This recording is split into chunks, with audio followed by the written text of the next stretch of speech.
Students কেমন আছো সবাই? আশা করি সবাই খুব ভালো আছো। বুয়েট এবং সিকেরুয়েট কোশ্চেন ব্যাংক সমাধানের ক্লাসে আজকে তোমাদের স্বাগতম।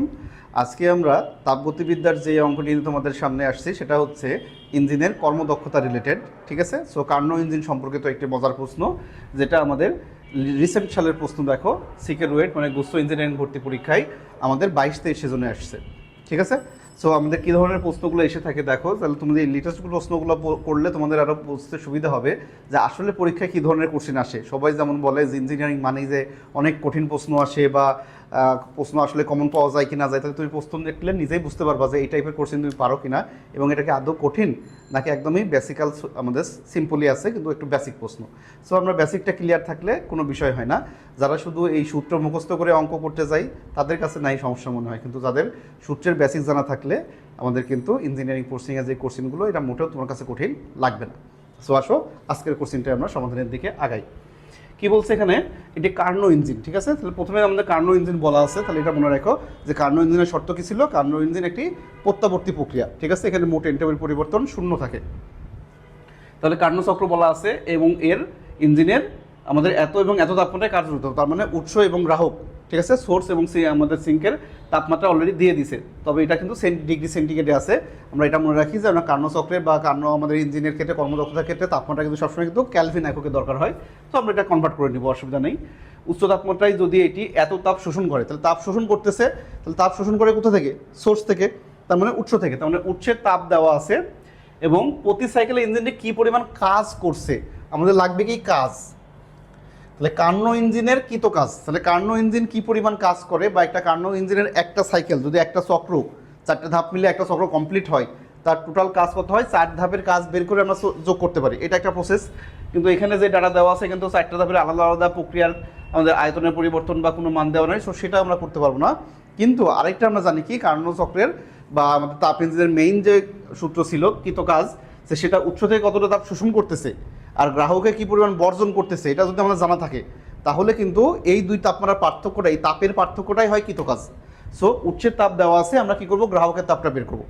সো গ্রাহকের তাপ যদি বের করি তাহলে এই দুটার পার্থক্য নিলেই আমরা কিন্তু কৃত কাজ পেয়ে যাবো। সো একদমই কিন্তু সিম্পল এবং খুবই সহজ একটা অঙ্ক। কিন্তু এই যে কৃত কাজের যে বিষয়টা, কোনটা উৎস কোনটা গ্রাহক এবং উৎস এবং গ্রাহকের তাপমাত্রার পার্থক্যই যে কৃত কাজ, সো এই বেসিক প্রশ্ন যদি তুমি না জানো তাহলে কিন্তু তখন এই প্রশ্নটাই তোমার কাছে পরীক্ষার হলে খুবই কঠিন বলে বিবেচিত হবে, ঠিক আছে? সো আসো, তাহলে আমাদের Q1 আছে, সো আমরা এখন কী করবো? Q2, গ্রাহকের তাপ আগে বের করবো Q2। তাহলে আমরা সূত্র কী জানি, যেহেতু এটা কার্নো চক্র, সো প্রত্যাবর্তী প্রক্রিয়ার যে শর্ত যে Q1/Q2 সমান সমান T1/T2। সো আমরা এটা একবারে অ্যাপ্লাই করতে পারবো। এখান থেকে আমাদের দরকার কি? Q2। তাহলে Q2 যখন দরকার, তাহলে এটা যদি এই পাশে উল্টাই দিই তাহলে Q2 = আমরা পাচ্ছি যে এটা এই পাশে আসলে T2/T1 ইন্টু Q1। ওকে, তাহলে T2-র মান কত? T2-র মান দেখো, T2 মানে কি? গ্রাহক। তাহলে গ্রাহক আছে কত? 139, তাহলে 139 ডিগ্রি সেন্টিগ্রেডে আছে। তার মানে আমরা 139 + 273 একবারে এইভাবে লিখতে পারি, কোনো সমস্যা নেই। এবং T1 কত আছে? 237 + 273 ইন্টু আমাদের Q1 দেওয়া আছে কত? 2.54 ইন্টু 10⁴।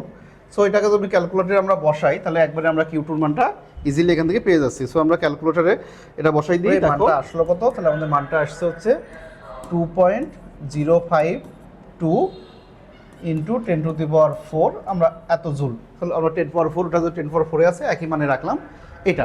সো এখন কৃত কাজ, তাহলে কৃত কাজ আমরা কি জানি? জাস্ট দুইটার বিয়োগফল। সো আমরা W = কি লিখতে পারি? Q1 - Q2। তাহলে Q1 - Q2 যদি আমরা করি তাহলে অ্যান্সারটা কত আসে? এইটার এটা যদি আমরা বিয়োগ করে দিয়েছি যে 4.88 ইন্টু 10⁻³ জুল। সো আমাদের 4.88 কিলো জুল আমরা একবারে বলতে পারি, বা 4.88 ইন্টু 10⁻³ জুল। তাহলে দেখো একদমই সহজ এবং ইজি একটা প্রশ্ন যে কার্নো চক্র সম্পর্কিত। তাহলে কার্নো চক্রে যে প্রত্যাবর্তী চক্রের যে শর্ত Q1/T1 = Q2/T2 অথবা Q1/Q2 = T1/T2 একই অনুপাত, ঠিক আছে? যে কোনোভাবে তোমার যেভাবে সুবিধা সেভাবে লিখতে পারো। লিখে আমাদের Q2 বের করলাম, Q2 বের করে এটা করলাম।